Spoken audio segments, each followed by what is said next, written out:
नमस्कार प्यारे विद्यार्थियों। हम आगे चर्चा करते हैं जनसंख्या में। तो इसमें से लास्ट ईयर 4 नंबर का प्रश्न पूछा गया है। व्यवसायिक संरचनाओं के जो प्रकार है, व्यवसाय, प्राथमिक, द्वितीयक, तृतीयक, इसमें से 4 नंबर के प्रश्न पूछे गए, इनके उदाहरण पूछे गए थे। अब बात करते हैं हम जनसंख्या संरचना या संगठन की। तो ये किसे कहा जाता है?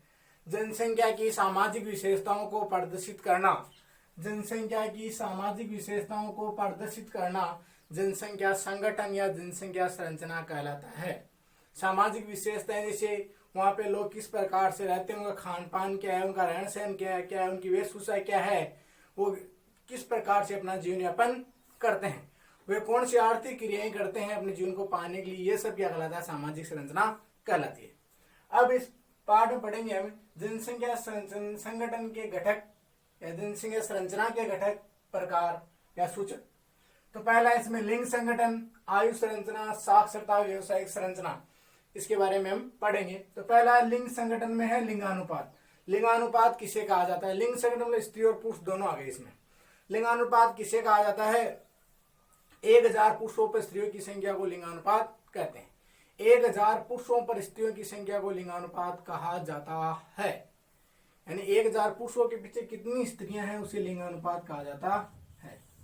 या प्रति 1000 पुरुषों पर स्त्रियों की संख्या को लिंगानुपात कहते हैं। ये सूत्र, इसका सूत्र है लिंगानुपात का, स्त्रियों की संख्या बटा पुरुषों की संख्या इंटू 1000। ये एक बार पूछा गया है कि लिंगानुपात का सूत्र लिखिए 1 नंबर का, स्त्रियों की संख्या बटा पुरुषों की संख्या इंटू 1000। हमेशा ध्यान रखना, स्त्रियों की संख्या क्या आएगी? ऊपर आएगी। तो परिभाषा में यही है, स्त्रियों 1000 पुरुषों पर यानी ऊपर, इस 1000 पुरुषों पर स्त्रियों की संख्या को लिंगानुपात कहते हैं। तो स्त्रियों की संख्या बटा पुरुषों की संख्या इंटू 1000, ये हो गया लिंगानुपात का सूत्र। अब आगे हम बात करते हैं लिंगानुपात में। तो लिंगानुपात की बात करें तो विश्व का जो लिंगानुपात है वो लगभग 400 कुछ है, और विश्व में सर्वाधिक जो लिंगानुपात है वो लेटविया का है। किसका है? लेटविया का 990। विश्व में सबसे कम लिंगानुपात है संयुक्त अरब अमीरात। संयुक्त अरब अमीरात, ये क्या है? विश्व में सबसे कम अनुपात है 468। अब आगे हम बात करते हैं भारत का लिंगानुपात कितना है। तो भारत का लिंगानुपात है 1000 पुरुषों की स्त्रियों की संख्या है, भारत का लिंगानुपात है 940। भारत में सर्वाधिक लिंगानुपात है केरल का 1084। सबसे कम लिंगानुपात है हरियाणा का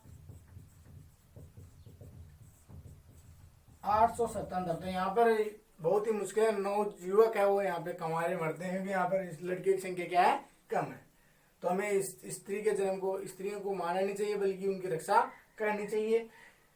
तो लिंगानुपात है भारत का 940, सर्वाधिक लिंगानुपात है केरल का 1084 और सबसे कम है हरियाणा का। आगे हम बात करें राजस्थान का लिंगानुपात। और राजस्थान का जो लिंगानुपात है 928 है राजस्थान का लिंगानुपात। राजस्थान में सर्वाधिक जो लिंगानुपात है वो है डूंगरपुर का 990। सबसे कम राजस्थान में लिंगानुपात है वह है धौलपुर का 845। ये भी आपको याद है, राजस्थान में लिंगानुपात 928, सर्वाधिक लिंगानुपात डूंगरपुर और सबसे कम धौलपुर का। अब आगे हम बात करते हैं लिंगानुपात में वर्तमान में लिंगानुपात कम होने के क्या कारण है। वर्तमान में लिंगानुपात कम होने के क्या कारण है? स्त्रियों की संख्या कम होने के क्या कारण है? तो पहला कारण स्त्री शिशु हत्या। स्त्री शिशु हत्या, स्त्री शिशु 0 से 6 वर्ष की स्त्रियों को मार दिया जाता है। स्त्री शिशु हत्या, स्त्रियों के प्रति भेदभाव, घरेलू हिंसा, दहेज के लिए स्त्रियों को मारना, पुत्र को प्राथमिकता देना, सबसे ज्यादा पुत्र के जन्म को प्राथमिकता देता है स्त्रियों की संख्या, शिक्षा, अंधविश्वास, ये सब क्या है? स्त्रियों की संख्या कम होने के कारण है। दहेज पड़ता है, स्त्रियों को मारना है, कन्या भ्रूण हत्या, अल्ट्रासाउंड मशीनों के द्वारा पता लगाना। तो ये लिंगानुपात कम होने के कारण बड़ा प्रश्न पूछा जाता है। स्त्री के प्रति घरेलू हिंसा एक पॉइंट हो गया, कन्या भ्रूण हत्या, दहेज के लिए स्त्रियों को मारना, दहेज प्रथा, अंधविश्वास, अशिक्षा, पुत्र की इच्छा को प्राथमिकता देना, ये सब क्या है? स्त्रियों की संख्या कम होने के कारण। अगर हमें बढ़ती गणित काल को उल्टा दें, स्त्रियों के प्रति भेदभाव नहीं करना चाहिए, समानता का अधिकार, पुत्र के बराबर पुत्र को प्राथमिकता देनी चाहिए। तो अगर ये बराबर कर दे तो लिंगानुपात कम हो सकता है। तो ये लिंगानुपात कम होने के कारण है। आगे हम बात करते हैं लिंगानुपात के आधार पर विश्व को कितने भागों में बांटा गया। लिंगानुपात के आधार पर विश्व को 4 भागों में बांटा गया। मोस्ट प्रश्न है, ये 4 नंबर का आ सकता है कि लिंगानुपात के आधार पर विश्व को कितने भागों में बांटा गया है। लिंगानुपात के आधार पर विश्व को 4 भागों में बांटा गया है। पहला, अत्यधिक स्त्री अधिकता वाले देश। इसमें अत्यधिक स्त्री अधिकता वाले देश, यह नाम से पता चल रहा है अत्यधिक स्त्री अधिकता वाले देश। नाम से पता चल रहा है कि इसमें स्त्रियों की संख्या क्या है, अत्यधिक है। अत्यधिक स्त्री अधिकता वाले देश, इसमें 1000 पर हम गणना करेंगे, क्योंकि लिंगानुपात हमेशा 1000 पर इसकी गणना की जाती है, क्योंकि 1000 पुरुषों पर स्त्रियों की संख्या को लिंगानुपात कहा जाता है। अत्यधिक स्त्री अधिकता वाले देश, इसमें वे देश आते हैं, इसमें वे देश आते हैं जहां पर स्त्रियों की संख्या 1050 से अधिक हो। 1050 से अधिक। ध्यान से सुनाने तो समझ में नहीं आएगा रटने से। इस विश्व को लिंगानुपात के आधार पर 4 भागों में बांटा गया। अत्यधिक स्त्री अधिकता वाले देश, स्त्री अधिकता वाले देश, पुरुष अधिकता वाले देश, अत्यधिक पुरुष अधिकता वाले देश। तो इसमें पहला है अत्यधिक स्त्री अधिकता वाले देश। इसमें वे देश आते हैं जहां का लिंगानुपात 1050 से अधिक है। यानी यहाँ पर पुरुषों की संख्या तो 1000 ही है, लेकिन स्त्रियों की संख्या कितनी है, 1050 से अधिक है। तो नाम सही है अत्यधिक स्त्री अधिकता वाले देश, क्योंकि पुरुषों की संख्या तो क्या है 1000 है, लेकिन स्त्रियों की संख्या क्या है 1050 है। इसी कारण यहाँ पे नाम है अत्यधिक स्त्री अधिकता वाले देश। इसमें विकसित देश आते हैं, संयुक्त राज्य अमेरिका है, कनाडा है, ये दक्षिणी अमेरिका, ये क्या इसमें आते हैं। अब दूसरी हम बात करते हैं, दूसरा स्त्री अधिकता वाले देश। स्त्री अधिकता वाले देश, इसमें भी क्या है, स्त्रियों की संख्या पुरुषों से अधिक है। इसमें यहाँ पे पुरुषों की संख्या तो वही क्या है 1000 है। इसमें लिखा है स्त्री अधिकता, 1000 पे हम गणना करते हैं स्त्री अधिकता वाले देश। इसमें वे देश आते हैं जिनका लिंगानुपात 1000 से 1050 के बीच हो। इसमें वे देश आते हैं जिनका लिंगानुपात 1000 से 1050 के बीच हो। तो यहाँ पे 1000 हो सकती है, 1020 हो सकती है, 1030 हो सकती है, 1040, 1050 हो सकते हैं, लेकिन पुरुषों की संख्या कितनी रहेगी, 1000 रहेगी। तो इसमें वे देश आते हैं जिनका लिंगानुपात कितना हो, 1000 से 1050 के बीच हो। तो इसमें आपके जैसे मंगोलिया है, थाईलैंड है, म्यांमार, ये देश आते हैं। तीसरा आपके पुरुष अधिकता वाले देश।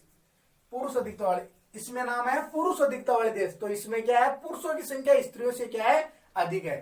तो यहाँ पुरुषों की संख्या तो कितनी है 1000 हो की वो। तो इसमें वे, अब सुनना, इसमें वे देश आते हैं जिनका लिंगानुपात, इसमें वे देश आते हैं जिनका लिंगानुपात 9050 से 1000 के बीच हो। वे देश आते हैं जिनका लिंगानुपात 950 से 1000 के बीच हो। 9050 क्या, 950 से 1000 के बीच हो। तो इसमें पुरुषों की संख्या तो क्या है 1000 है, लेकिन स्त्रियों की संख्या 950, 60, 70, 980, 990 हो सकती है, लेकिन पुरुषों की संख्या क्या है 1000 है। तो सिर्फ यहाँ पे नाम है पुरुष अधिकता वाले देश, क्योंकि स्त्रियों की संख्या, पुरुषों की संख्या स्त्रियों से क्या है अधिक है, और स्त्रियों की संख्या क्या है कम है। आगे देखो, लास्ट है अत्यधिक पुरुष अधिकता वाले देश। अत्यधिक पुरुष अधिकता वाले देश, यहाँ पे वो कि वो पुरुषों की संख्या तो क्या है 1000, लेकिन स्त्रियों की संख्या 950 से कम है। तो आप लिख सकते हो कि इसमें वे देश आते हैं जिनका लिंगानुपात 950 से क्या हो, कम हो। और जैसे भारत है, पाकिस्तान है, नेपाल है, भूटान, ये देश आते हैं, क्योंकि यहाँ पुरुषों की संख्या तो क्या है 1000 है, लेकिन स्त्रियों की संख्या 950 से कम है। तो नाम से आया अत्यधिक पुरुष अधिकता वाले देश, क्योंकि यहाँ पर पुरुषों की संख्या स्त्रियों से अधिक है। तो ये प्रश्न पूछा जा सकता है, बहुत ही मोस्ट है। अब लिंगानुपात के लिंग संगठन के बारे में हमने चर्चा कर ली, ये इतना ही है। दूसरी चर्चा करते हैं हम आयु संरचना के बारे में। आयु संरचना, आयु संरचना किसे कहते हैं, विभिन्न आयु वर्गों में लोगों की संख्या को प्रदर्शित करना आयु संरचना कहलाता है। विभिन्न आयु वर्गों में, विभिन्न आयु वर्गों में लोगों की संख्या को प्रदर्शित करना आयु संरचना कहलाता है। यानी आयु के हिसाब से लोगों को बांट देना, वह कहलाता आयु संरचना। आयु संरचना को 3 भागों में बांटा गया है। पहला बाल वर्ग, दूसरा युवा या प्रौढ़ वर्ग, तीसरा है वृद्ध वर्ग।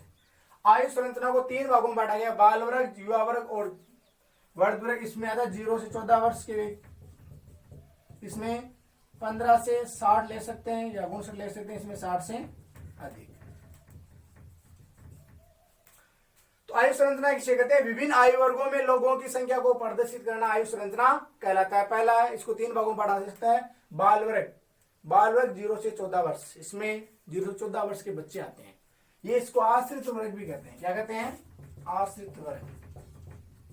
इसको आश्रित वर्ग क्यों कहते हैं? क्योंकि युवाओं पर क्या है? निर्भर है। युवा कहलाता है कार्यशील वर्ग, कार्यशील वर्ग, और ये भी वर्ग कहलाता है आश्रित वर्ग।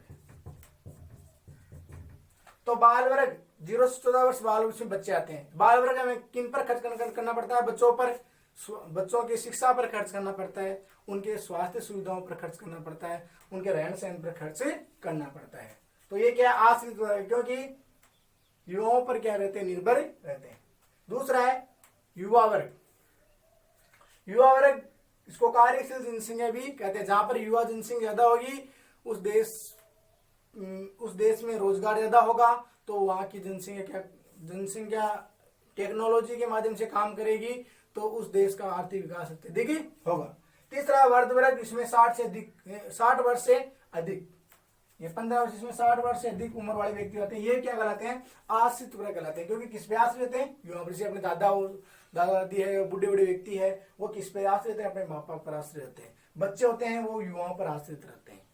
तो वृद्ध वर्ग है वो किस पे आश्रित है? कार्यशील जनसंख्या पे आश्रित है। तो बुढ़ों पर हमें किस पर खर्च करना पड़ता है? स्वास्थ्य सुविधाओं पर खर्च करना पड़ता है, बीमारी पर, और वृद्धाश्रमों पर खर्च करना पड़ता है। तो बाल वर्ग कितने भागों में बांटा गया? सॉरी, आयु संरचना को 3 वर्गों में बांटा गया, बाल वर्ग, युवा वर्ग और वृद्ध वर्ग। आयु संरचना कहते जैसे हैं विभिन्न आयु वर्गों में लोगों की संख्या को प्रदर्शित करना आयु संरचना कहलाता है।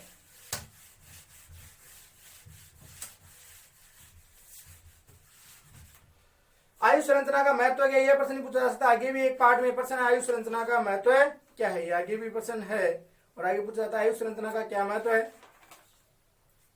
आयु संरचना का महत्व है, आयु संरचना विभिन्न आयु वर्गों में लोगों की संख्या को बताता है। लोग उम्र के हिसाब से लोगों को बांट दिया, 3 भागों में बांटा हमने, बाल वर्ग, युवा वर्ग और वृद्ध वर्ग। आयु संरचना विभिन्न आयु वर्गों में लोगों की संख्या को बांटना। आयु संरचना का महत्व क्या है?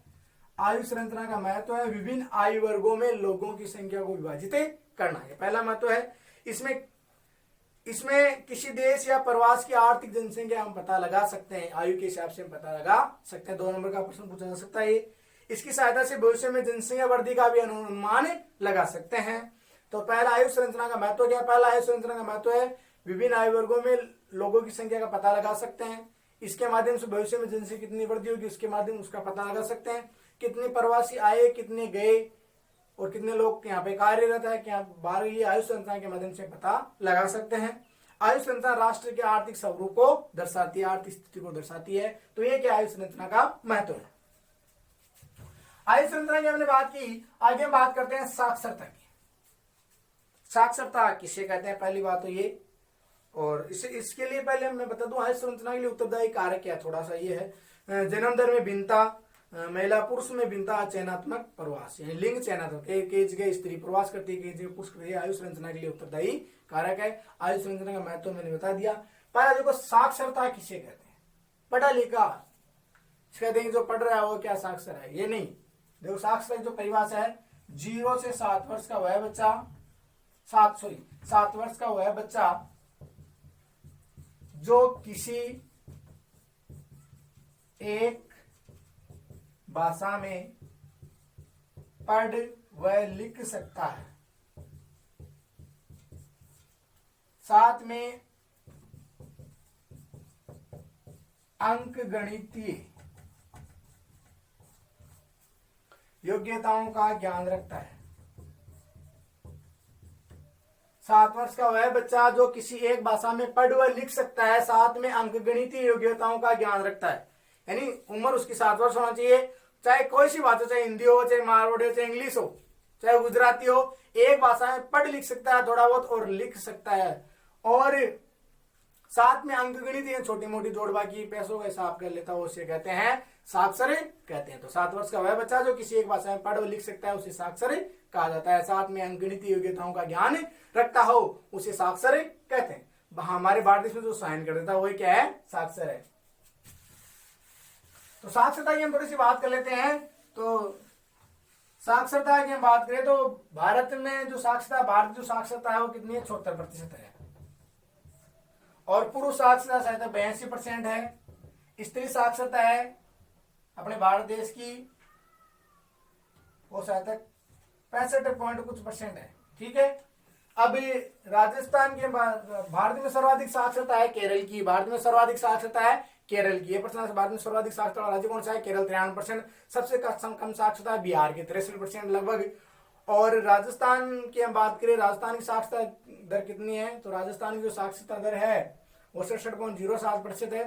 राजस्थान में पुरुष साक्षरता 79% है और स्त्री साक्षरता वो 52% है।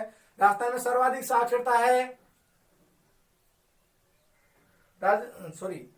राजस्थान में सर्वाधिक साक्षरता वाला जिला कौन सा है, तो राजस्थान में सर्वाधिक साक्षरता वाला जिला है झुंझुनू। राजस्थान में सर्वाधिक साक्षरता वाला जिला कौन सा है, झुंझुनू। और सबसे कम साक्षरता वाला जिला है आपका जालोर। ये प्रश्न से आपसे पूछा जा सकता है। साक्षरता केरल भारत में सर्वाधिक और सबसे कम बिहार, राजस्थान में झुंझुनू और जालोर। अब बात करते हैं व्यवसाय की संरचना की। साक्षरता का महत्व की बात करते हैं। साक्षरता क्या है, साक्षरता के माध्यम से हम जनसंख्या गुणात्मक स्थिति का पता लगा सकते हैं, क्योंकि इसमें गुण कैसे मतलब गुणात्मक विषय के बारे में पता लगा सकते हैं। इसमें किसी क्षेत्र के सामाजिक आर्थिक स्थिति का पता लगा सकते हैं। साक्षरता के माध्यम से उसके सामाजिक आर्थिक स्थिति का पता लगा सकते हैं। गुणात्मक स्थिति, व्यक्ति की गुणात्मक स्थिति का पता लगा सकते हैं। कहते हैं ये पढ़ा लिखा, सही बात करता है, हम कहते हैं ये पढ़ा लिखा है, तो उसमें चरित्र गुणों का पता लगा सकते हैं, इसमें गुण कितने हैं। और साक्षरता के माध्यम से उसकी सामाजिक आर्थिक स्थिति का पता भी लगा सकते हैं। साक्षरता के माध्यम से मृत्यु दर, प्रजनन, व्यवसाय इनका पता लगा सकते हैं। मृत्यु दर है, प्रजनन की व्यवसायों का हम पता लगा सकते हैं। साक्षरता के माध्यम से उस देश के आर्थिक विकास का, उस गांव का, उसके परिवार का आर्थिक विकास का हम पता लगा सकते हैं। तो एक साक्षरता को महत्व है। साक्षरता को प्रभावित करने वाले कारक, आर्थिक विकास का स्तर, आर्थिक स्थिति साक्षरता से पता लगे। कोई पढ़ा लिखा नौकरी तो लग जाता है तो उसकी आर्थिक स्थिति अच्छी हो जाती है। तो आर्थिक विकास के स्तर, नगरीकरण, जीवन स्तर का पता लगा सकते हैं। जब साक्षर हो ज्यादातर नगरों में निवास करेंगे तो साक्षरता को प्रभावित करने वाले कारक क्या है, आर्थिक विकास का स्तर, नगरीकरण, जीवन स्तर है, महिलाओं की सामाजिक स्थिति है। जिस देश में साक्षरता अधिक होगी वहां की सामाजिक स्थिति महिलाओं की होगी, अच्छी होगी। विभिन्न सुविधाओं, सरकारी नीतियों का पता लगा सकते हैं। तो ये क्या साक्षरता को प्रभावित करने वाले कारक हैं। व्यवसायिक संरचना किसे कहते हैं, व्यवसायिक संरचना कहा जाता है। व्यवसायिक संरचना की हम बात करें, कार्यशील जनसंख्या, यह प्रश्न पूछा गया है पिछले लिए 3 नंबर का उदाहरण पूछे गए हैं। कार्यशील जनसंख्या जो होती है 15 से 59 वर्ष मान लो आप। कार्यशील जनसंख्या चाहे स्त्री हो या पुरुष दोनों, व्यवसायिक जनसंख्या कहते हैं कैसे हैं, कार्यशील जनसंख्या 15 से 59 वर्ष, स्त्री व पुरुष, जो अपने जीविकोपार्जन के लिए किसी एक अनेक प्रकार के व्यवसाय में लगे रहते हैं। जैसे वो आखेट का कार्य भी कर सकते हैं, पशुचारण का कार्य भी कर सकते हैं, मजदूरी का कार्य भी करते हैं, और वाणिकी है, शिक्षक भी हो सकते हैं, डॉक्टर भी हो सकते हैं। इन व्यवसाय में भाग लेते हैं, इन व्यवसाय में क्या लेते हैं, भाग लेते हैं और अपना जीविकोपार्जन चलाते हैं, अपने जीवन को पालते हैं, उसे कहते हैं व्यवसाय के संरचना। तो कार्यशील जनसंख्या काम करेंगे, बुढ़े और बच्चे तो करेंगे नहीं। कार्यशील जनसंख्या 15 से 59 वर्ष, इसमें स्त्री व पुरुष दोनों, वो किसी एक व्यवसाय में भाग, जैसे वाणिकी है, कृषि है, पशुचारण, अनेक प्रकार के व्यवसाय में, चाहे कोई एक व्यवसाय कार्य कर सकता है, 2 कर सकता है, वो शिक्षक है और डॉक्टर है, वकील, इन सभी व्यवसाय में क्या लेते हैं, भाग लेते हैं और अपना जीविकोपार्जन करते हैं, उसे व्यवसायिक संरचना कहा जाता है।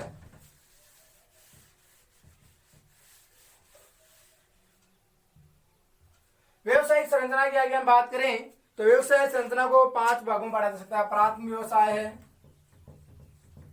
प्राथमिक, द्वितीयक, तृतीयक, चतुर्थ और पंचम। यह प्रश्न पूछा गया है, लास्ट ईयर इसके उदाहरण पूछे गए हैं। पहली बात तो प्राथमिक व्यवसाय किसे कहते हैं। प्राथमिक व्यवसाय प्रकृति से रिलेटेड है। वे व्यवसाय जो प्रकृति से प्राप्त वस्तुओं का हम इसमें क्या इनमें उपयोग करते हैं। प्रकृति से प्राप्त व्यवसाय जैसे कृषि है, वाणिज्य है, पशुचारण है, भोजन संग्रहण है, ये प्रकृति से संबंधित आ गई। तो इसके उदाहरण क्या हो गए? इनके उदाहरण हो गए कृषि, वानिकी, मत्स्य पालन, पशुचारण, भोजन संग्रहण। एक आपको दो दो याद रखने, पिछली बार दो दो पूछे गए थे। तो कृषि है, वानिकी है, मत्स्य पालन, पशुचारण है। तो प्रकृति से जो रिलेटेड वस्तु हैं उनका हम उपयोग करते हैं, वो आते हैं प्राथमिक व्यवसाय के अंतर्गत। द्वितीय व्यवसाय, प्रकृति से प्राप्त वस्तुओं का रूप परिवर्तन करना द्वितीय व्यवसाय कहलाता है। जैसे प्रकृति से हमें क्या प्राप्त हुआ? कपास, कपास से हमने क्या बना लिए? कपड़े बना लिए। प्रकृति से हमें गेहूं प्राप्त हुआ, गेहूं से हमने क्या बना लिया? आटा बना लिया। ठीक है कि नहीं? तो प्रकृति से प्राप्त वस्तुओं का रूप परिवर्तन करना है द्वितीय व्यवसाय कहलाता है। इसमें उद्योग है, निर्माण है, पैकिंग, शोधन, ये इसकी क्रिया है। मतलब उद्योगों में वस्तुओं का निर्माण किया जाता है और पैकिंग भी उद्योगों में की जाती है, और शोधन मतलब कचरा उतरा अलग करना, सफाई करना वस्तुओं की, हो गया। तो द्वितीय व्यवसाय के उदाहरण हो गए उद्योग है, निर्माण है, पैकिंग और शोधन है। तृतीय व्यवसाय की परिभाषा क्या है? इसमें किसी वस्तु का निर्माण नहीं किया जाता बल्कि सेवाएं प्रदान की जाती है। जैसे इसमें डॉक्टर है, वकील है, शिक्षक है। जैसे डॉक्टर है, वकील है, शिक्षक है। डॉक्टर, वकील, शिक्षक, डॉक्टर, वकील, शिक्षक। डॉक्टर कोई वस्तु थोड़ी बनाता है, डॉक्टर बल्कि मानव जीवन जैसे कोरोना काल में डॉक्टर बहुत ही देशभक्ति का परिचय दे रहे हैं, लोगों को सही कर। तो डॉक्टर क्या कर रहे हैं? अपनी सेवाएं प्रदान कर रहे हैं। वकील किसी का केस पहाड़ा सही कर खतरे से बाहर निकालता है। शिक्षक है, जैसे कोरोना काल में कई ऑनलाइन क्लासेस दे रहे हैं, बच्चों के एग्जाम बाकी है, तो क्या करें? सेवाएं कर रहे हैं एक प्रकार की। जैसे मैं कर रहा हूँ तो एक प्रकार की क्या है? सेवा। मैं कोई वस्तु थोड़ी बना रहा हूँ। हाँ, आगे तो शिक्षक जाकर कई बच्चों का भविष्य बनाते हैं, वो जरूर है। डॉक्टर है, वकील है, शिक्षक है। परिवहन है, परिवहन हमें एक स्थान दूसरे स्थान पहुंचाकर संचार बात करवाकर हमारी सेवा प्रदान करता है। तो डॉक्टर, वकील, शिक्षक, परिवहन, संचार, ये कि व्यापार है, वाणिज्य है, ये क्या हो गई? इनकी सेवाएं हो गई। चतुर्थ है, इसमें शोध व अनुसंधान, कोई चीज पर रिसर्च करना, शोध अनुसंधान की चीज पर रिसर्च करना। प्रबंधन है, स्वास्थ्य सुविधाएं हैं। पंचम व्यवसाय, नीति निर्धारण तत्व, नीतियों का निर्माण करना। सलाहकार है, ये इसमें क्या है? प्रमुख व्यवसाय है। तो ये इसकी क्रियाएं हमसे पूछे जा सकते हैं। प्राथमिक व्यवसाय कृषि, वाणिज्य, उद्योग, निर्माण, विनिर्माण, डॉक्टर, वकील, शिक्षक, शोध अनुसंधान और सलाहकार है। नीति निर्धारण तत्व है, कानूनी है, तकनीकी सलाहकार है, ये इसकी क्रियाएं हैं। तो ये हो गया आपका व्यवसाय। अब एक लास्ट बचा है इस चैप्टर में, वो है ग्रामीण नगरीय संगठन। थोड़ा सा है,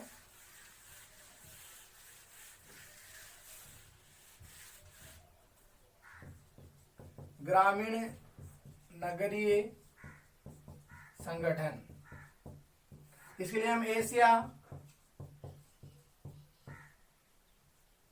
ग्रामीण नगरीय संगठन की बात करें, इसमें एशिया और यूरोप का उदाहरण लेते हैं। तो ग्रामीण जनसंख्या किसे कहते हैं? वह जनसंख्या जो अपने जीविकोपार्जन के लिए कृषि कार्य में संलग्न है, खेती का कार्य करती है, या वह जनसंख्या अपने जीविकोपार्जन के लिए प्राथमिक व्यवसाय में संलग्न रहती है। प्राथमिक कृषि है, व्यापार है, कृषि है, वानिकी है, पशुपालन, इन व्यवसाय में लगी रहती है। तो वह जनसंख्या अपने जीविकोपार्जन के लिए प्राथमिक व्यवसाय या कृषि कार्य में लगी रहती है, उसे ग्रामीण जनसंख्या कहते हैं। नगरीय जनसंख्या वह जनसंख्या जो अपने जीविकोपार्जन के लिए द्वितीय व तृतीय व्यवसाय में लगी रहती है, उसे क्या कहते हैं? नगरीय जनसंख्या कहते हैं। चाहे उद्योगों में कहा, चाहे परिवहन संचार काम करे, गैर कृषि कार्यों में लगी, कृषि के अलावा दूसरे कार्यों में लगी रहती है, प्राथमिक व्यवसाय के अलावा दूसरे कार्यों में लगी रहती है, उसे नगरीय जनसंख्या कहते हैं। तो ये प्रश्न है, पीछे किताब में प्रश्न उत्तर है, उनमें पर पीछे है ग्रामीण नगरीय संगठन को समझाइए, ये प्रश्न है, लेकिन किताब में इसका उत्तर नहीं है किताब में। लेकिन मेरे विद्यार्थियों को सबको आता है, क्योंकि मैंने जो पढ़ाया तब नोट्स लिखाया तभी लिखाया था ग्रामीण नगरीय संगठन। कई बार अगर नोट्स वगैरह नहीं लिखवाते तो क्या करते हैं बच्चे, पासों का उपयोग करते हैं। पास में बहुत सारे प्रश्न दिए होते हैं, तो लेकिन ग्रामीण नगरीय संगठन की हम बात करें तो ये प्रश्न पीछे दिया गया और 4 नंबर का प्रश्न आने के लायक है। ग्रामीण नगरीय संगठन को समझे। ग्रामीण नगरीय संगठन की बात करें तो एकदम इजीली है। एशिया यूरोप का उदाहरण लेते हैं। एशिया में क्या होता है कि पुरुष बाहर कमाने के लिए जाते हैं और स्त्रियां क्या करती है, घर का कार्य करती है। इसमें क्या आता है, स्त्रियां बाहर कमाने के लिए जाती है,